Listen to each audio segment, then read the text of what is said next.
സൗഖ്യമാക്കുന്ന ജോലിയായിരുന്നു. യേശു എവിടെ പോയെടുത്ത് നമ്മൾ ശ്രദ്ധിച്ചു കഴിഞ്ഞാൽ യേശുവിന് ചുറ്റിനും ഒരു കൂട്ടം ആൾക്കാർ വന്ന് കൂടും. യേശുവിനെ നോക്കിക്കഴിഞ്ഞാൽ he was A very social person. എല്ലാരെയും സ്നേഹിക്കുകയും എല്ലാരോടും ചെന്ന് സംസാരിക്കുകയും എല്ലാരെയും ചേർത്ത് പിടിക്കുകയും എല്ലാരെയും സൗഖ്യമാക്കുകയും ഒക്കെ ഭയങ്കര ഗുണമുള്ള ഒരു വ്യക്തിയായിരുന്നു. ഹല്ലേലൂയ.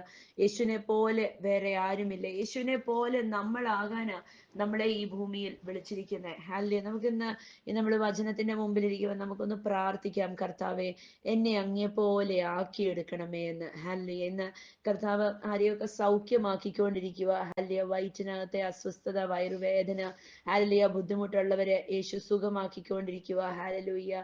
സൗഖ്യം വ്യാപരിക്കട്ടെ. സ്തോത്രം. ഹല്ലേലൂയ. നെഞ്ചിനകത്തെ അസ്വസ്ഥതകൾ മാറിപ്പോവട്ടെ.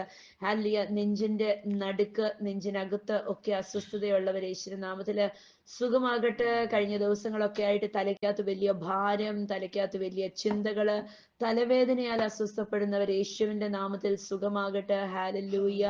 കർത്താവിന് മഹത്വം. ഹല്ലേലൂയ. സ്തോത്രം. അതിന് വചനത്തിനകത്തേക്ക് കയറാം. യോഹന്നാന്റെ സുവിശേഷം 21-ാം അധ്യായം. നമ്മൾ ഇതിനകത്ത് വരുമ്പം നമ്മളെ ഹൃദയം സ്പർശിക്കുന്ന ഒരു കാഴ്ചയാ ഇവിടെ നമ്മൾ കാണുന്നത്. ഹല്ലേലൂയ.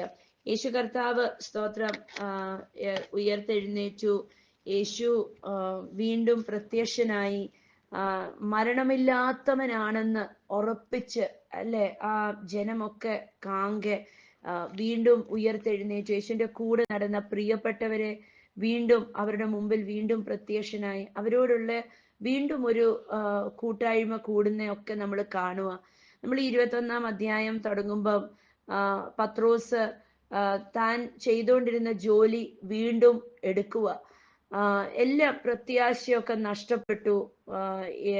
കഴിഞ്ഞുപോയ ആദ്യം നമ്മൾ കാണുന്നുണ്ട് ലൂക്കാസ് വിശേഷത്തിനകത്ത് ഒരു കൂട്ടം മീനിനെ പിടിച്ചു കഴിയുമ്പം പത്രോസിന് മനസ്സിലാവും ഇത് സാധാരണക്കാരനൊന്നും അല്ല എൻ്റെ ബോട്ടിൽ കയറി ഇരുന്നത്, എൻ്റെ ദൈവമാ, ഇതേപോലെ ആരുമില്ല എന്നൊക്കെ തിരിച്ചറിയുമ്പം യേശുവോട് പറയുന്നുണ്ട് എൻ്റെ ഗുരു, എൻ്റെ ദൈവമേ എന്നൊക്കെ പറഞ്ഞ്.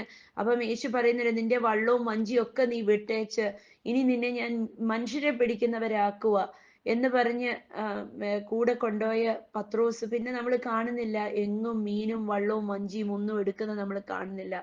പക്ഷെ യേശു മരിച്ചു, അടക്കപ്പെട്ടു, ഉയർത്തെഴുന്നേറ്റെന്നൊക്കെ അറിഞ്ഞു. പക്ഷെ പ്രത്യാശ നഷ്ടപ്പോയ പത്രോസ് നമ്മൾ കാണുന്നു വീണ്ടും പഴയ തൊഴിലിനകത്തേക്ക് പോയി. വീണ്ടും വള്ളവും വഞ്ചിയും മീനും ഒക്കെ, മീൻ വലയൊക്കെ പിടിച്ച് ഒറ്റയ്ക്കല്ല പോകുന്നത്. അതാ ലോകത്തും അങ്ങനെയാ നടക്കുന്നത് അല്ലേ?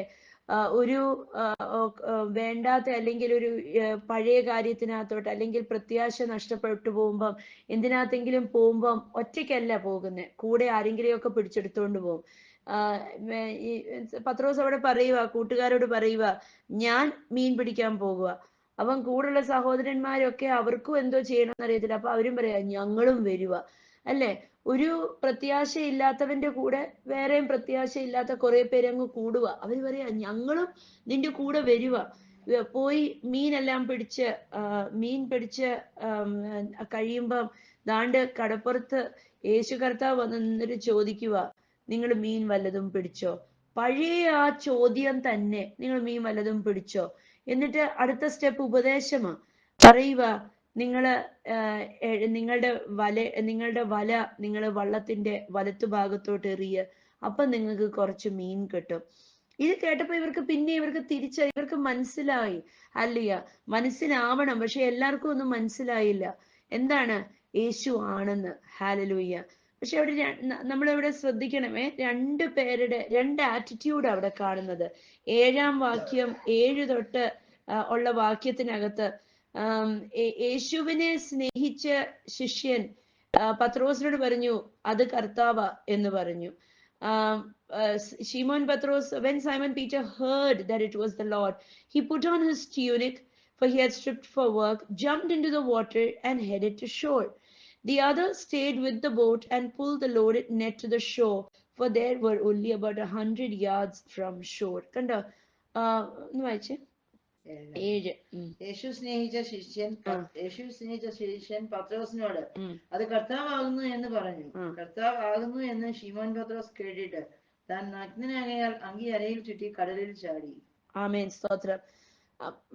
യോഹന്നാന് മാത്രമേ തിരിച്ചറിഞ്ഞുള്ളൂ ഇത് യേശുവാണെന്ന്. ഹല്ലേലൂയ. എന്നിട്ട് അത് പത്രോസിനോട് പറഞ്ഞപ്പോ പത്രോസിന്റെ റെസ്പോൺസ് കണ്ടോ? വെള്ളത്തിൽ ചാടിയിട്ട് നീന്താൻ അങ്ങോട്ട് തുടങ്ങി. ഹല്ലേലൂയ.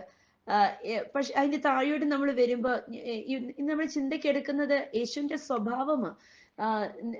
അതിന്റെ അത് കഴിഞ്ഞ് നമ്മൾ ഇങ്ങോട്ട് വായിക്കുമ്പോ യേശു കർത്താവ് പറയുക, എന്തുവാ, നിങ്ങൾ മീൻ ഇച്ചിരി പിടിച്ചത് നിങ്ങൾ ഇവിടെ കൊണ്ടുപോവാ.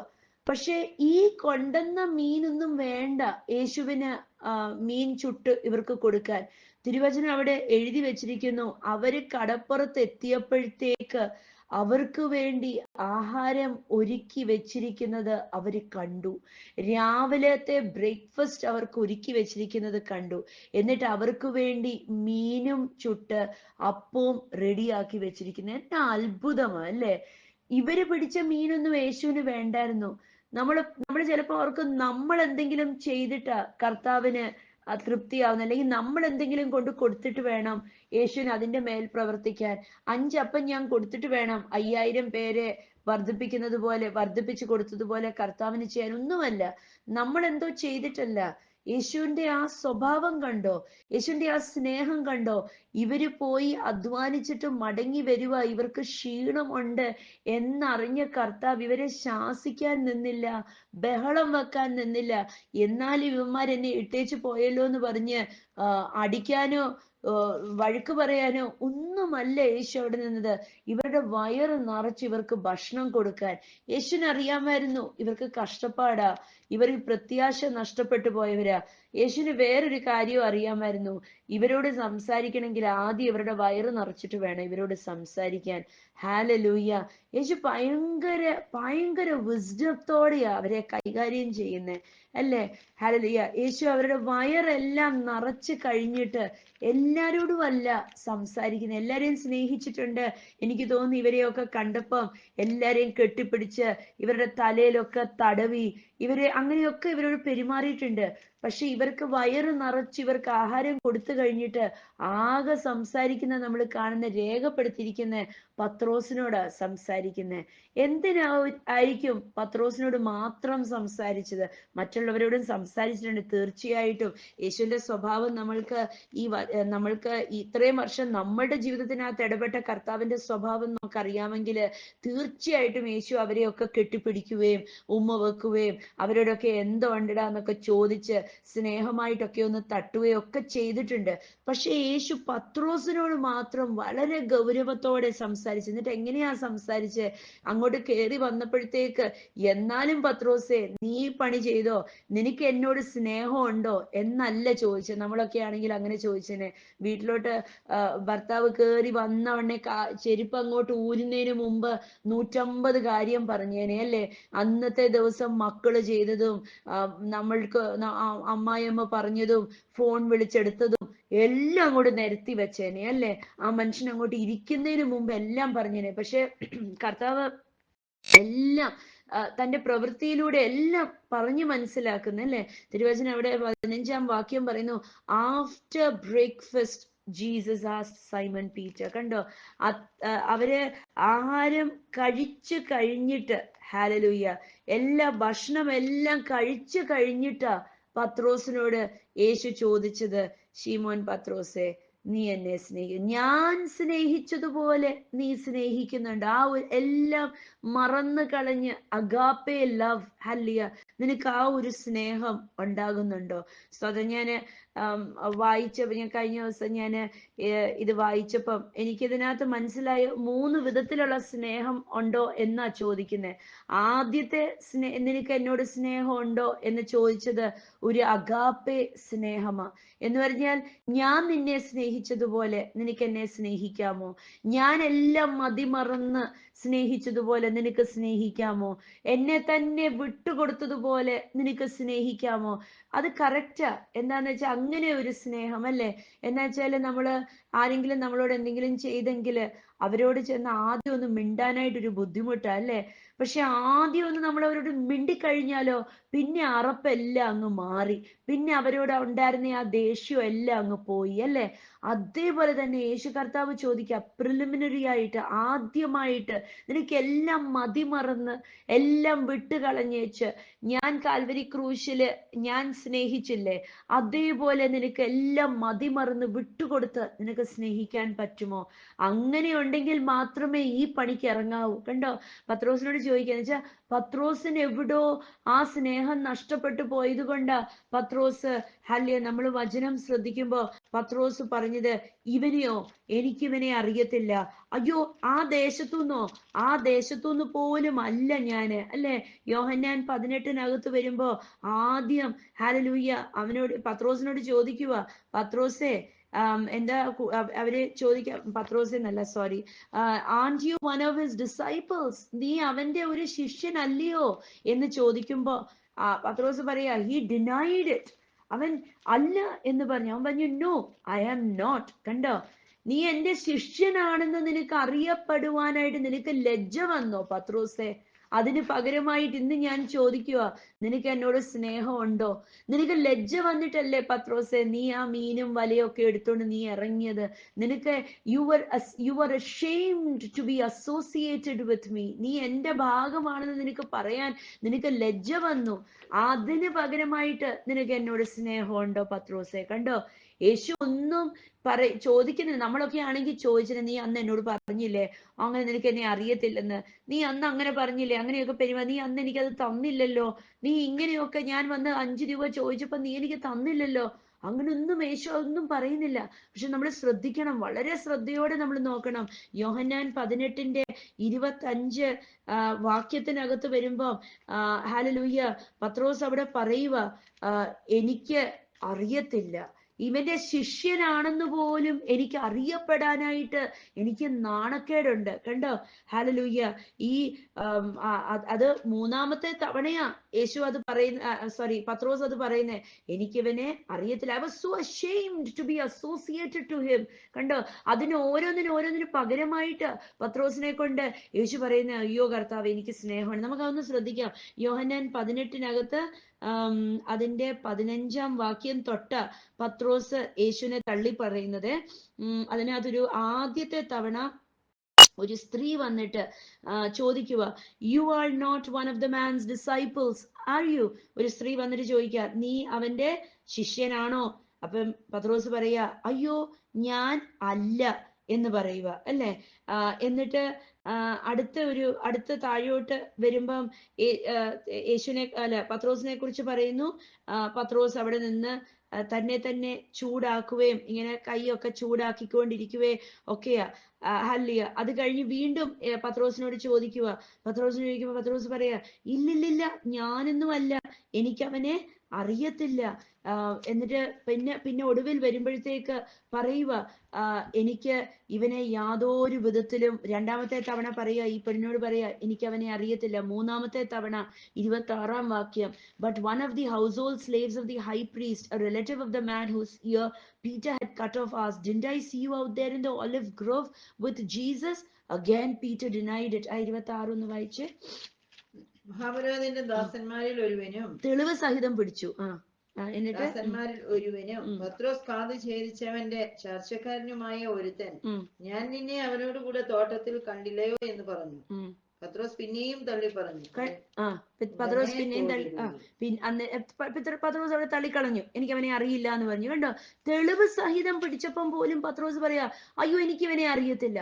കണ്ടോ, അപ്പം യേശു ഇവിടെ വന്നപ്പം, യോഹന്നാൻ 21 വന്നപ്പം ഒന്ന് ചോദിക്കുക, നീ ഇവരെക്കാട്ടിലും എല്ലാത്തിനേക്കാട്ടിലും നീ എന്നെ സ്നേഹിക്കുന്നുണ്ടോ പത്രോസ്? നീ ഓർക്കുന്നുണ്ടോ?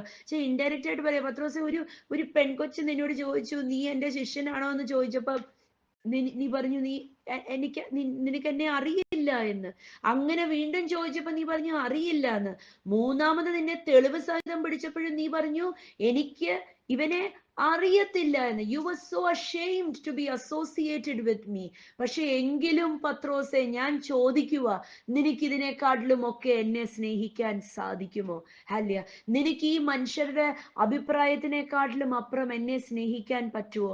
നിനക്ക് ഈ ജനം നിന്നെ കല്ലെറിയുമെന്ന് ഉള്ള പേടിക്ക് അപ്പുറം നിനക്ക് എന്നെ സ്നേഹിക്കാൻ പറ്റുമോ? ആദ്യത്തെ നിനക്ക് എന്നെ സ്നേഹിക്കാൻ പറ്റുമോ എന്ന് ചോദിക്കുന്ന അഗാപ്പെ സ്നേഹമാ. എന്ന് പറഞ്ഞാൽ എല്ലാം വിട്ടുകൊടുത്ത് ഉള്ള സ്നേഹം, സകലതും മതിമറന്നുള്ള സ്നേഹം. അപ്പം പത്രോസിനോട് ചോദിക്കുക, പത്രോസെ നിനക്ക് എന്നെ എല്ലാം മതിമറന്ന് എന്നെ സ്നേഹിക്കാൻ സാധിക്കുമോ? സ്തോത്രം. യോഹന്നാൻ 21 വന്നിട്ട് വീണ്ടും പത്രോസിനോട് ചോദിക്കുക, അല്ലെ, രണ്ടാമത്തെ തവണയും വീണ്ടും യേശു ചോദിക്കുക 16 വാക്യത്തിനകത്ത്, Jesus repeated the question, Simon son of John do you love me? കണ്ടോ, ആദ്യം ചോദിച്ചു ഇവയെക്കാട്ടിലും ഒക്കെ സ്നേഹിക്കാമോ? Agape love. രണ്ടാമത് ചോദിച്ചു, Simon can you, sun of John, can you love me? ഇത് പത്രോസിനെ ഫോക്കസ് ചെയ്തുള്ള ചോദ്യമായിരുന്നു. പത്രോസെ, ഞാൻ നിന്നോടാ ചോദിക്കുന്നത്, നിനക്ക് എന്നെ സ്നേഹിക്കാൻ പറ്റുമോ? കണ്ടോ, ഡയറക്റ്റ് ക്വസ്റ്റ്യനാ. ഒരു ഒരു ഒരു പുരുഷൻ സ്ത്രീയോട് ചോദിക്കുന്നത് പോലെ, അല്ലെങ്കിൽ ഒരു സ്ത്രീ പുരുഷനോട് ചോദിക്കുന്നത്, നിങ്ങൾ എന്നോട് പറ, നിങ്ങൾ എന്നെ സ്നേഹിക്കുന്നുണ്ടോ? അതിലും അപ്പുറമായ ഒരു ചോദ്യമാ ഈ ലോകത്തിന്റെ ദൈവം ചോദിക്കുക, ഈ രാജാതിരാജൻ ചോദിക്കുക, പത്രോസെ നിനക്ക് എന്നെ സ്നേഹിക്കാൻ പറ്റുമോ? നിനക്ക് ലജ്ജയുണ്ടോ to be associated with me? ഇല്ല എങ്കിൽ നീ തുറന്നു പറ, നിനക്ക് എന്നോട് സ്നേഹമുണ്ട്. മൂന്നാമത് ചോദിക്കുക, hallelujah, a third time he asked him, Simon son of John, do you love me? ഞാൻ ഇത് വായിച്ചപ്പം എനിക്ക് മനസ്സിലായ മൂന്നാമത്തെ ചോദ്യം പത്രോസിനോട് യേശു ചോദിക്കുക, നീ എൻ്റെ കൂട്ടുകാരനാണോ പത്രോസേ? ഹല്ലേലൂയ. എന്താണെന്നറിയോ, ആ ചൂടോടെ പിടിച്ചപ്പം ചോദിച്ചില്ലേ ആ ചെവി വെട്ടിയ ആളിന്റെ ബന്ധുക്കാരൻ, ഇവൻ നീ അല്ലായിരുന്നോ അവന്റെ കൂടെ ഉണ്ടായിരുന്നത്? അപ്പം പത്രോസ് പറഞ്ഞു, അയ്യോ ഞാനൊന്നുമല്ല, എനിക്ക് അവനെ അറിയത്തുപോലുമില്ല. ചോദിച്ചു വന്നപ്പം പത്രോസ് സ്വന്തമായിട്ട് അങ്ങ് പ്രാഗി, എനിക്ക് അവനെ ഒന്നും അറിയത്തില്ല. അല്ലേ, നമ്മളവിടെ വായിക്കുമ്പോൾ നമ്മളത് മനസ്സിലാക്കണം. പത്രോസിനങ്ങ് വളരെ വിഷമമായി പോയി, ഭയങ്കര ബുദ്ധിമുട്ടായി പോയി to be associated with Jesus. അന്നേരത്തെ ആ അവസരത്തില് അതങ്ങനെ മടുത്തു വന്നത് കാരണ യേശുവിനോട് ഇനി ഒരു ബന്ധവുമില്ല, ഈ ഈ ഒരു കൂട്ടായ്മയായിട്ടൊരു ബന്ധവുമില്ല എന്ന് പറഞ്ഞ് ഇട്ടേച്ചു പോയ പത്രോസിനെയാ യേശു സ്നേഹത്തോടെ തിരിച്ചു പിടിക്കുന്നത്. ഹല്ലേലൂയ. ആ ചോദ്യം മതിയായിരുന്നു പത്രോസിന് മാനസാന്തരം ഉണ്ടാകാനായിട്ട്. ഹല്ലേലൂയ. പത്രോസിനെ റെസ്റ്റോറേഷൻ ചെയ്യുമായിരുന്നു, യഥാസ്ഥാനപ്പെടുത്തുമായിരുന്നു യേശു. കണ്ടോ, എത്ര ബ്യൂട്ടിഫുൾ ആയിട്ടാ. അതേസമയം നമ്മളൊക്കെ മനുഷ്യരെ എങ്ങനെയാ യഥാസ്ഥാനപ്പെടുത്തുവാണ്?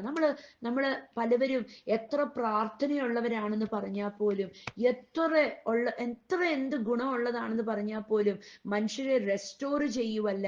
പക്ഷെ മനുഷ്യരോടൊക്കെ അവരുടെ വിഷമങ്ങൾ, അവരുടെ കുറവുകൾ ചൂണ്ടിക്കാണിച്ച് തന്നെ അവരുടെ കുറ്റങ്ങൾ മുൻപിൽ വരുത്തും. അല്ലെ, വീടുകൾക്കകത്തൊക്കെ അതല്ലേ നടക്കുന്നത്?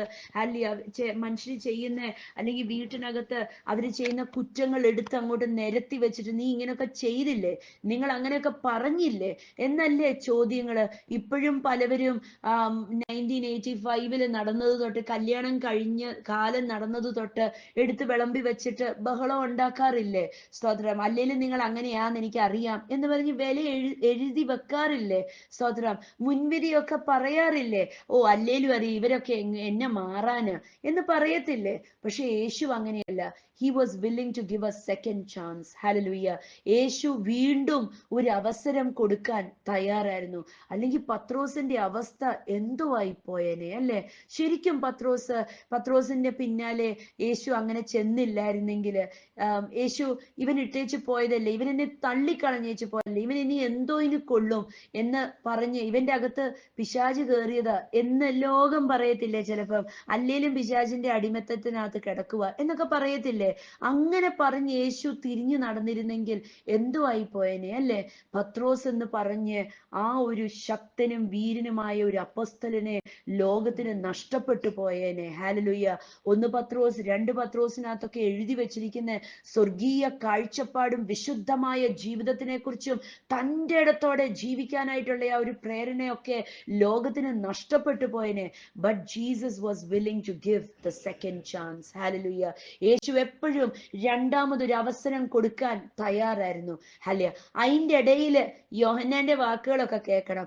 യോഹന്നാൻ എത്ര ഇതൊക്കെ കഴിഞ്ഞിട്ട് യോഹന്നാൻ എഴുതി വെക്കുക 20-ാം വാക്യത്തിനകത്ത്, Peter turned around and saw behind them the disciple Jesus loved. എനിക്ക് ഈ യോഹന്നാന്റെ സുവിശേഷം വായിക്കുമ്പോൾ എനിക്ക് എപ്പോഴും ഭയങ്കര എന്നെ ഒരു വല്ലാതെ ഇത് സ്പർശിക്കുന്ന കാര്യമാണ്. ഇതിന്റെ നടുവിലൊക്കെ എഴുതി വെച്ചിരിക്കുക, യോഹന്നാൻ യേശു തിരിഞ്ഞിട്ട് യേശുവിന് ഏറ്റവും പ്രിയനായ ശിഷ്യനെ കുറിച്ച് സംസാരിക്കുന്നു പത്രോസ്, അല്ലേ? 20-ാം വാക്യം ഒന്ന് വായിച്ചേ. 21-ന്റെ 20. പത്രോസ് തിരിഞ്ഞ് യേശു സ്നേഹിച്ച ശിഷ്യൻ പിന്നാലെ വരുന്നത് കണ്ട് മതി. ആമേൻ. സഹോദരൻ, യോഹന്നാന്റെ ധൈര്യം കണ്ടോ? യോഹന്നാന് ധൈര്യമായിട്ട് നിൽക്കാമായിരുന്നു. എന്താ ധൈര്യമായിട്ട് നിൽക്കാൻ പറ്റിയത്? എല്ലാരും ഇട്ടേച്ച് പോയപ്പോഴും യോഹന്നാൻ കൂടെ ഉണ്ടായിരുന്നു. ആ കാൽവരി ക്രൂശില് പെടഞ്ഞും മരിക്കുമ്പോഴും അതിന്റെ ചുവട്ടിൽ വന്ന് നിപ്പുണ്ടായിരുന്നു. അതുകൊണ്ട് യോഹന്നാന് ധൈര്യമായിട്ട് എഴുതാമായിരുന്നു, യേശു സ്നേഹിച്ച ശിഷ്യൻ. കണ്ടോ? ഹല്ലേലൂയ. അതേസമയം പത്രോസിന് ആ ധൈര്യം നഷ്ടപ്പെട്ടു പോയി. ആ ധൈര്യം നഷ്ടപ്പെട്ടു പോയതിനെ റിസ്റ്റോർ ചെയ്യാനായിട്ട് യേശു മടങ്ങി വന്നിട്ട് പത്രോസിനോട് ചോദിച്ചു, പത്രോസേ, നീ എന്നെ സ്നേഹിക്കുന്നുണ്ടോ? പൊട്ടിക്കരഞ്ഞു പത്രോസ്. എന്നിട്ട് പറഞ്ഞു, ഹോവ കർത്താവേ, നിനക്ക് എന്നെ അറിയാമല്ലോ, ഞാൻ പറഞ്ഞതും എടുത്തതും എല്ലാം അറിയാമല്ലോ. നീ എനിക്കൊരു രണ്ടാമതൊരു അവസരം തന്നത് എത്ര നല്ലതായി. ആ കോൺഫിഡൻസ് പത്രോസിന് നഷ്ടപ്പെട്ടു പോയി. യോഹന്നാൻ പറയുന്നത് പോലെ യേശു സ്നേഹിക്കുന്ന ശിഷ്യനായ ഞാൻ എന്നൊക്കെ പറയാൻ ഉള്ള ധൈര്യം നഷ്ടപ്പെട്ടു പോയത്, ആ ധൈര്യത്തിനെ തിരിച്ചു കൊടുക്കുമായിരുന്നു യേശു അവിടെ ചെയ്തത്. ഹല്ലേലൂയ. ഇന്ന് നമ്മളും ധൈര്യം പകർന്നു കൊടുക്കുന്നവരായിരിക്കണം. നമ്മുടെ ചുറ്റിനും ഒന്ന് നോക്കിക്കേ, നമ്മുടെ വീടുകൾ തൊട്ടൊന്ന് നോക്കി, നമ്മുടെ വീട്ടിനകം തൊട്ടൊന്ന് നോക്കിക്കേ. ചില കുഞ്ഞുങ്ങളെ കണ്ടിട്ടില്ലേ, അവര് അയ്യോ എന്തെങ്കിലും ചെയ്യാം, എന്തെങ്കിലും അവര് തമ്മിൽ വഴക്കിടാതെയും ബഹളം വെക്കാതെയും ഒക്കെ ഇരിക്കും. എന്താ, എന്തെങ്കിലുമൊക്കെ പറഞ്ഞോ എടുത്തു കഴിഞ്ഞാൽ പിന്നെ അപ്പനോ അമ്മയോ അമ്മൂമ്മയോ അപ്പൂപ്പനോ ആരെങ്കിലും ഒക്കെ അവര് പേടിക്കുന്ന ആരെങ്കിലും കാണും.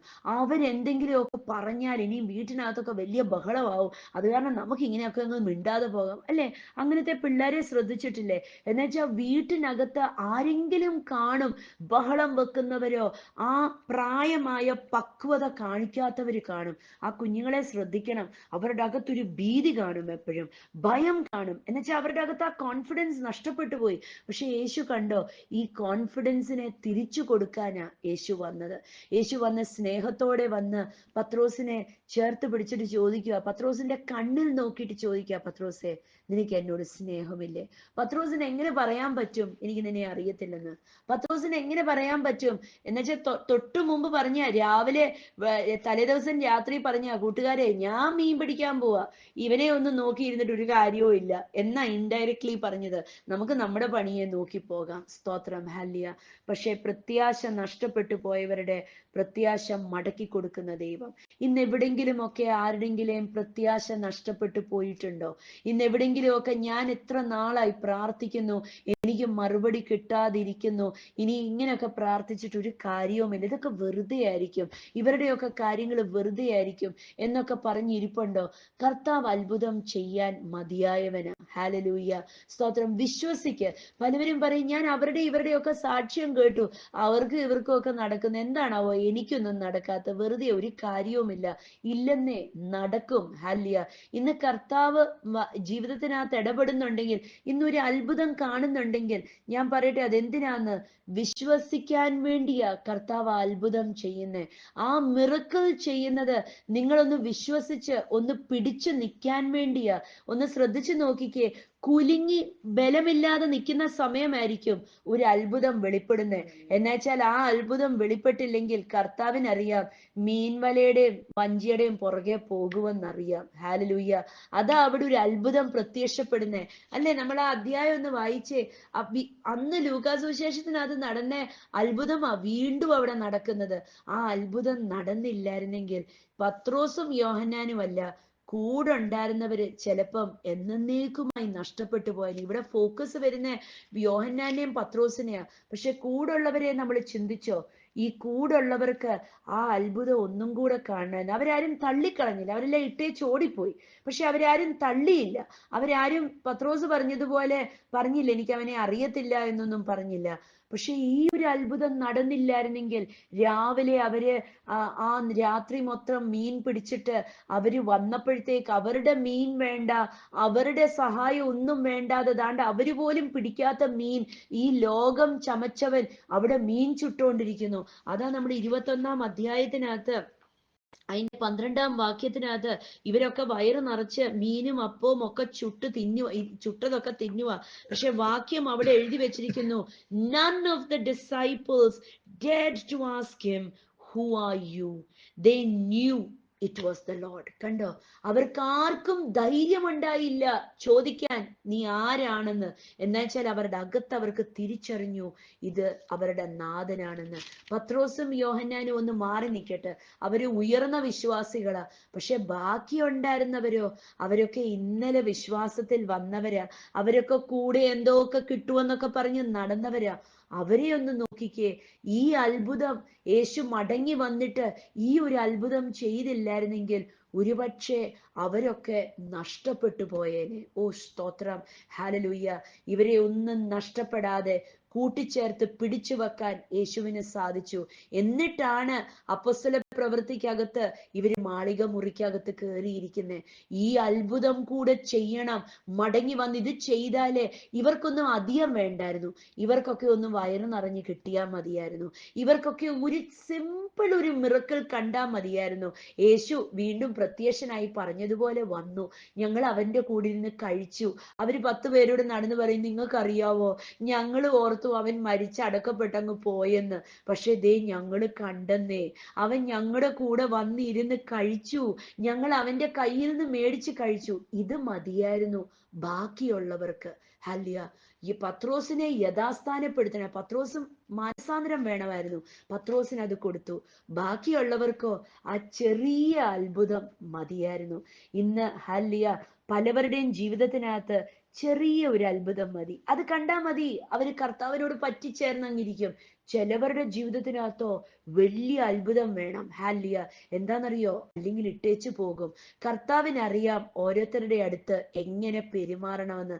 എത്ര നല്ല കർത്താവ്. ഇന്ന് ഞാനൊന്ന് പ്രാർത്ഥിക്കട്ടെ. ഹല്ലേലൂയ. ഇന്ന് പലവരും ക്ഷീണിച്ചു പോയി. ഹല്ലേലൂയ. ഇന്ന് ചിലവരിന്ന് വചനം കേൾക്കാനിരിക്കുന്നവരൊക്കെ ചിലവരൊക്കെ ക്ഷീണിച്ചു പോയി, മടുത്തുപോയി. അവർ പറയും, എത്ര നാളായി പ്രാർത്ഥിക്കുന്നു, എത്ര തവണയായി പറയുന്നൊന്ന് പ്രാർത്ഥിക്കാൻ, ഇനി എങ്ങനെയാ ഒന്ന് പറയുന്നത്, ഇതേ വിഷയത്തിന് ഇനിയൊന്ന് പ്രാർത്ഥിക്കാൻ എങ്ങനെയാ ഒന്ന് പറയുന്നത്. ഹല്ലേലൂയ. പക്ഷെ ഞാൻ പറയട്ടെ, കർത്താവ് അത്ഭുതം ചെയ്താലും ചെയ്തില്ലെങ്കിലും യേശു ഉണ്ടെന്നേ കൂടെ. ഹല്ലേലൂയ. കൂടെയുണ്ട്. ഇന്ന് എന്തെങ്കിലും ഒരു ചെറിയ അത്ഭുതം നടക്കുന്നെങ്കിൽ നിങ്ങളുടെ വിശ്വാസം കുറഞ്ഞു പോകാതെ നിങ്ങളെ ഒന്ന് ബലപ്പെടുത്താന്. ഹല്ലേലൂയ. ഇന്ന് പ്രാർത്ഥിക്കട്ടെ. കർത്താവെ, മാനസികമായി തളർന്നു പോയവർ നീ വചനം കേൾക്കുന്നുണ്ട്. പ്രാർത്ഥിച്ചിട്ടും ഒരു വിടുതലും കിട്ടാത്തവര്, യേശുവേ ഹല്ലേലൂയ, ഇന്ന് ആ ജീവിതങ്ങൾക്കകത്തൊക്കെ ഒന്ന് പിടിച്ചു നിൽക്കുവാൻ വേണ്ടി ആ ഒരു അത്ഭുതം, ആ കൂടെ നടന്ന ശിഷ്യന്മാര് പത്രോസും യോഹന്നാനും ഒഴിച്ച് ബാക്കി എല്ലാവരും ഹല്ലേലൂയ അവരുടെ ഇടയിൽ അവർക്ക് ആ ഒരു അത്ഭുതം ഒന്ന് കാണുവാൻ, യേശുവിന്റെ കൂടെ ഇരുന്നൊന്ന് കഴിക്കുവാൻ അത് മതിയായിരുന്നു.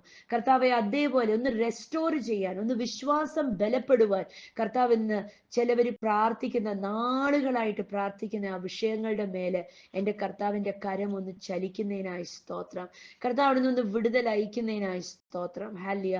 അങ്ങ് ബലപ്പെടുത്തണം. ഹല്ലേലൂയ. സഹായിക്കണം. യേശുവിൻ നാമത്തിൽ തന്നെ. ആമേൻ.